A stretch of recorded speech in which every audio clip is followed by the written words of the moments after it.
But here's what you can expect leading up to that for your Wednesday. The warm air, it still continues even despite mainly cloudy conditions. 58 degrees at noon, 64 at 4 o'clock, but those winds picking up, especially as we head into the latter half of the day. So that's why this wind advisory comes into play at 1 o'clock, continuing till 7 a.m. tomorrow morning all along the lakeshore. As once we get into the thick of things, we could see wind gusts upwards of 40 to even 50 miles per hour. So check this out on Future Track. This is once we get into the 3:30, 4 o'clock time frame when these winds really pick up and stay strong into early tomorrow morning. But by tomorrow afternoon and evening, we'll slowly see these calm back down. So it's just the second half of the day and today into the first half of your Thursday. Overnight, then, we can see some rains, maybe some thunder working in. We might have our first thunderstorm of the season here. Temperatures then keeping in the mid-50s, so still very mild for overnight hours. But behind that front, that's when cooler air will start working in. So here's more of these widespread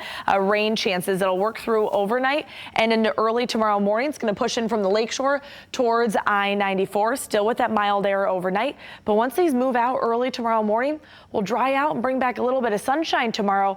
But notice the temperatures, not nearly as warm tomorrow, and then Friday we cool down once again. So really we're going to start that slow trend to cooler temperatures leading into the weekend, but someone may hear that rumble of thunder. Our models pretty on par for what we should expect rain-wise.